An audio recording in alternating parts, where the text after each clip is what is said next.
Viewers আসসালামু আলাইকুম, welcome to my channel Wahida secret recipe. আজকের পর্বে দেখাবো সহজভাবে ঝরঝরে সাদা পোলাও রেসিপি। সাদা ধবধবে এবং সুঘ্রাণে ভরপুর সাদা পোলাও কিভাবে কম সময়ে এবং সহজে তৈরি করা যায় সেটাই আপনাদের সাথে শেয়ার করব।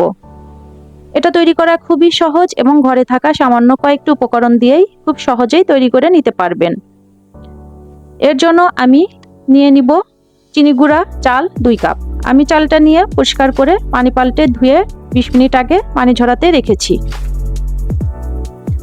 এখন আমি প্যানে দিয়ে দিচ্ছি 1/4 কাপ সয়াবিন তেল এবং তেলটা গরম হলেই আমি দিয়ে দিচ্ছি 2টা তেজপাতা, 2 টুকরা দারচিনি এবং 4টি এলাচ এবং 1/2 কাপ পেঁয়াজ। আমি কিছুক্ষণ নেড়ে চেড়ে নিব। সামান্য একটু কালার আসলেই আমি চালগুলো দিয়ে দিব। এখন খুব ভালো করে অনবরত নেড়ে চেড়ে চালগুলোকে ভেজে নিব। এ পর্যায়ে চালগুলোকে খুব ভালো করে ভাজতে হবে, তবে পোলাওগুলো খুবই ঝরঝরে হবে।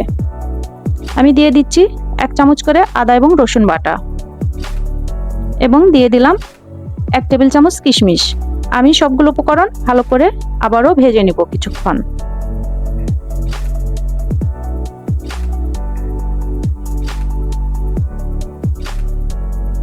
দিয়ে দিব স্বাদ মতো লবণ। লবণটা অবশ্যই বুঝে শুনে অ্যাড করবেন এবং আমি লবণটা দেওয়ার পরেই দিয়ে দিব গরম পানি। আমি কুসুম গরম পানি ব্যবহার করছি, আপনারা চাইলে ঠান্ডা পানিও ব্যবহার করতে পারবেন। 2 কাপ চালের জন্য আমি মোট 4 কাপ পানি দিয়ে দিলাম। এ পর্যায়ে আপনারা দুধও ব্যবহার করতে পারবেন, তবে আমি খুবই সিম্পলভাবে পোলাওটা তৈরি করছি। দিয়ে দিচ্ছি 2টি কাঁচামরিচ। এখন আমি ঢেকে রান্না করব প্রায় 10 থেকে 15 মিনিট। এ পর্যায়ে চুলাটা হাই হিটে রাখতে হবে। আমি মাঝে নেড়ে চেড়ে দিচ্ছি।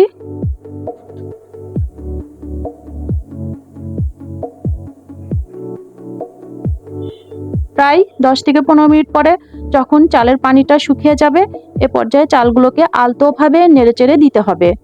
আমি এ পর্যায়ে 2 চামচ ঘি অ্যাড করে দিলাম এবং ঘি দেওয়ার পরে আমি পোলাওটাকে ভালো করে নেড়ে চেড়ে দিব, তবে খুব সাবধানে নেড়ে চেড়ে দিতে হবে।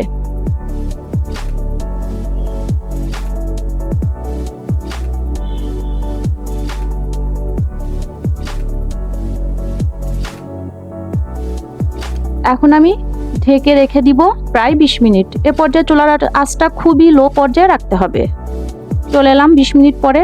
এখন আমি দেখিয়ে দিচ্ছি আমার পোলাওটা কতটা ঝরঝরে হয়েছে। দেখতেই পাচ্ছেন সাদা ধবধবে এবং খুবই ঝরঝরে পোলাও। নিচ থেকে উপর পর্যন্ত আমি ভালো করে দেখিয়ে দিচ্ছি। আমার এই রেসিপিটা ভালো লাগলে অবশ্যই একটি কমেন্ট করবেন এবং লাইক করবেন।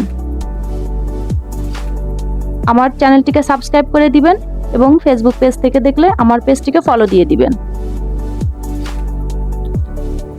এই রেসিপিটা ফলো করে আপনারা আমার এই ঝরঝরে পোলাওয়ের মতোই সাদা ধবধবে পোলাও তৈরি করে নিতে পারবেন এবং এভাবে পোলাও রান্না করে যাকে খাওয়াবেন সেই আপনার প্রশংসা করবে।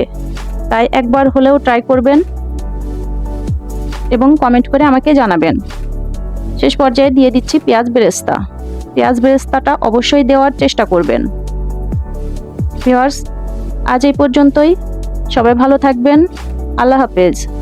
আসসালামু আলাইকুম।